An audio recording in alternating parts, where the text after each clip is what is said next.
Hello, everyone. My name is Brendan Faraday. I'm the SID over at Post University. Today on our Inside the Nest segment, we have former Post University baseball player Brian McKenna. Brian played at Post from 2013 to 2015. Last year, Brian was signed by the Miami Marlins organization after a breakout season in the Independent League for the Florence Freedom, where he struck out 34 batters in 22.1 innings. How are you today, Brian? I'm doing well, just about, as good as you could be doing. How have you handled this new way of life? I'm trying to take it in stride. It's tough, I came down here early to get ready for the season. Thought it was going to be a big year, and so I've been down here since January. It's kind of tough, but, just still working out every day, throwing, lifting, trying to do what I can to just stay ready, because when there's going to be baseball eventually, I want to be ready for it. Gotcha. So I mentioned in the beginning, you had a great season last year in the Frontier League, got named to the All-Star team, from what I know. Yeah, it was a good year. What was it like? Describe what it was like getting the call from the Marlins organization. That's kind of every baseball player's dream. Yeah. So what was that like? And had you had any contact previously with any other major league teams before that, or was that like the very first time hearing from another? I've had contact with other teams, but not in the amount or interest that the Marlins had. They didn't really contact me directly. In independent ball, the team that you're playing for owns your contract, and you're right. So the negotiations are done through the team. So they really just purchase your contract, and then it's kind of first come first serve. There's not a lot of negotiations. I had a couple of teams that day that had contacted me through email who, independent ball and affiliated baseball, they're not always on the same page. Like the teams, some of the scouts aren't used to dealing with the independent league guys, so they didn't know about how to contact me. So I was getting emails that day, and I guess the Marlins, they reached out to the team first. So I woke up, went to the field like I always do, and there was a note on the door, and my manager actually played a prank on me. He told me I was getting traded to another team in the league, to like the last place team. And I was actually pretty upset because me and him have a good relationship. We're good friends. I was like, "Oh, you serious, man? Like, what are we doing?" And then I looked at the contract, and it said Marlins, and, we hugged. That was a really good day. Called my dad. Everyone's really excited, but there's no feeling like that. I've been working towards that forever. I thought it'd be in a different role, maybe as a catcher, but pitching's worked out so far. So yeah, I've heard you hit like about 99 on the gun. Am I right? Yeah, I've been up there a couple times, but it's about the location, Yeah. Everyone, they turn around at 100 miles an hour. So you got to the organization, you started playing rookie ball, and then for the Gulf Coast Marlins, right?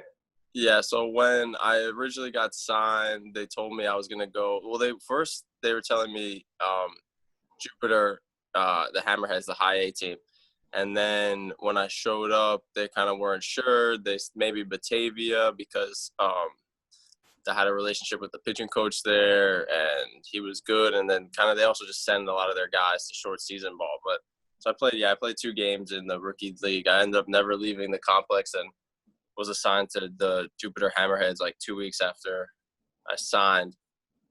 So I got to stay right here, right at the complex. So, that was great. I got to, meet a lot of people in the organization and just be around more guys. So, that was a really good experience last year. And how was the difference of play between, say, the independent league ball and then the 2 classes of minor league ball? Like how big is the disparity? Did you find an easy transition for yourself from independent ball to the minors? Honestly, the game is very different at the different levels, but it's not necessarily the skill. It's kind of like the pace of the game and the small things that get done. At all 3 of those leagues, you might see a guy throwing 98 to 99. The difference is going to be kind of in the consistency and the strikes and then the fielding too. There's a lot of tools in affiliated ball, but I think a little bit more refinement at the higher levels. And also in the independent league, surprisingly, there was a little bit more refinement than I thought there would be compared to the affiliated team. So not really that big of a difference talent-wise, but the nuances of the game really come into light the higher you go up. So I will say that, which was interesting to see, because I thought it'd be a big difference, with the skill, and it's not really. Gotcha.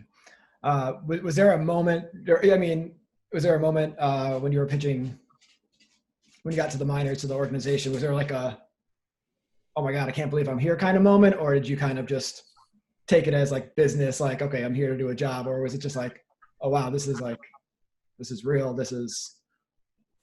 Yeah. I would say last year, I just kind of took it in stride, that we'd have big league guys coming in and out of the clubhouse, but if they're not in their uniform, it's, you don't really know. You can't really tell. I mean, I'm older than most of the guys that I'm playing with, and even older than some guys on the big league team. So it's not like I feel like, they're older and they're looking down at me. It's hard to tell, like, on a person-to-person basis. But so last year, I would say I didn't really feel anything. But this year, I was able to go to a big league spring training game with the Marlins at home, just in case of emergency.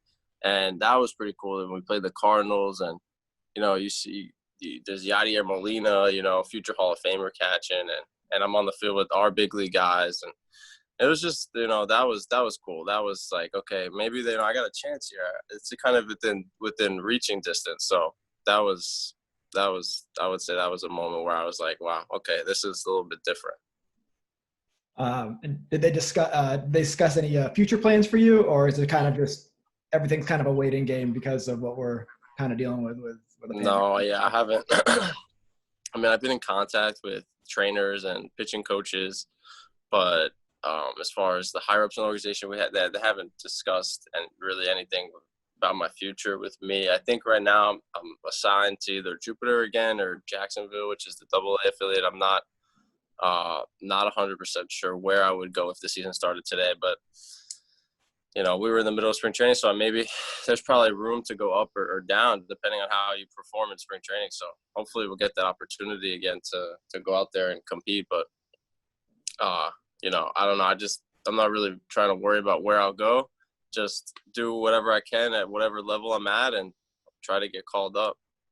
And finally, how have you been able to prepare under these circumstances, or does it feel different not having baseball as, like, you'd be playing baseball right now during this time? And yeah, it's so weird. So how have you been able to adjust? How have you been able to train without having a team around?